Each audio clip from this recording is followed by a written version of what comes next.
All right, the second part of 6-5, we are actually going to be given coordinates, and we have to prove that this is a special parallelogram. So it could be a parallelogram, it could be a rectangle, it could be a rhombus, or it could be a square. And we have to say which one it is and why. So sometimes I give it to you as a graph. Most times I will not give it to you as a graph. But go ahead and graph it out just so you can see what you think it might look like. Or you know, get an estimate of what you think it is. So this one kind of looks like a rhombus, but we have to actually prove that it's a rhombus. To do that, your first step is again to think, is it a parallelogram? In order to prove it's a parallelogram, we did this in 6-4, I think. We have to prove that this side is parallel to this one, and this side is parallel to this one. So to do that, to prove that lines are parallel, you use the slope formula.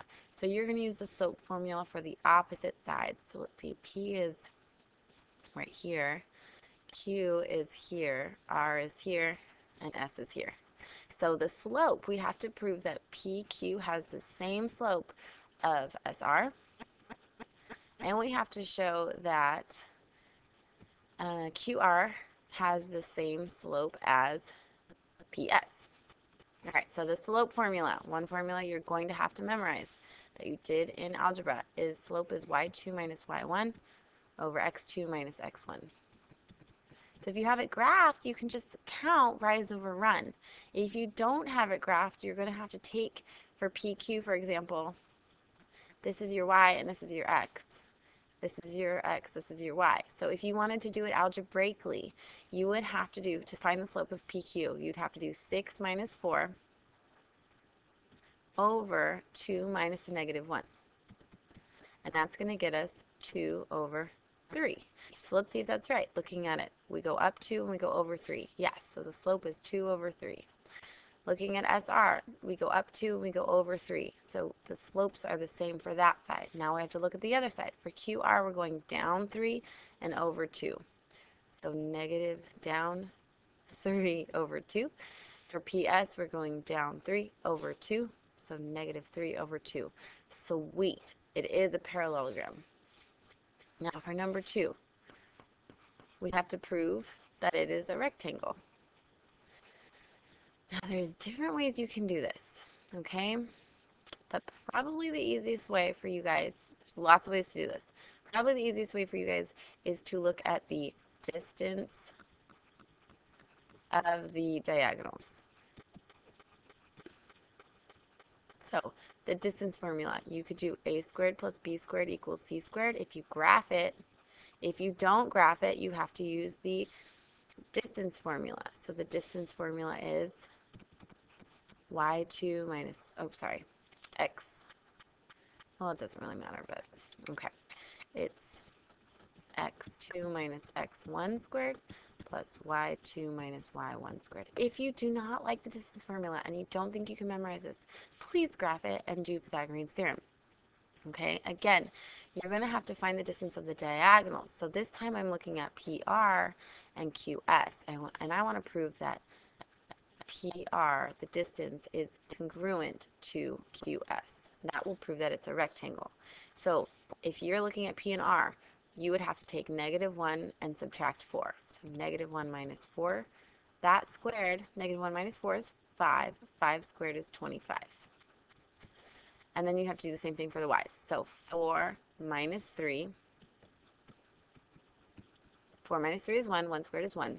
So 25 plus 1, that's going to get us radical 26. So that's what you'd have to do. That's the algebra you'd have to do if you did not graph it. If you did graph it, let's say we actually graphed it, QS, you're going to look for a right triangle. Here is that right triangle. We know one side is 1, and we know the other side is 1, 2, 3, 4, 5. So Pythagorean theorem, 1 squared plus 5 squared equals c squared, which would be QS. 1 is 1, 5 squared is 25, 1 plus 25 is radical 26. Nice. So it is a rectangle. All right, so again, graphing it is probably the easiest thing for you guys to do. Don't be lazy. All right, I want to erase some of this stuff. Where are you? All right. So we've proven so far it's a parallelogram. We've also proven that it's a rectangle. We're not done. The next thing we need to do is look and see if it's a rhombus. So we've already started talking about the diagonals. Let's go ahead and continue to talk about the diagonals. I'm going to erase some of this distance formula stuff. To prove that it is a rhombus, what do we know is true about the diagonals? Well, we know that the diagonals are perpendicular. So to prove something is a rhombus, we find the slope of the diagonals. So again, if you've graphed it, it will be super easy to count rise over run. If not, you do it algebraically. So we're looking at the diagonals, and we want them to be perpendicular. So in order for them to be perpendicular, that means they need to be opposite reciprocal. So an example of opposite reciprocal. If I tell you that one slope is -3/4, reciprocal means to flip it. So that's 4/3. Opposite means change the sign. So instead of being negative, this would move positive. If we had two slopes, the diagonals had slopes like this, they would definitely be perpendicular, making it a rhombus. Let's count. I don't want to do the math because I've graphed it already. I'm going to count rise over run. So this one's going up 1, 2, 3, 4, 5, and over 1. So the slope of QS is 5/1. For PR, it's going down 1, so it's -1, and over 1, 2, 3, 4, 5. So -1/5.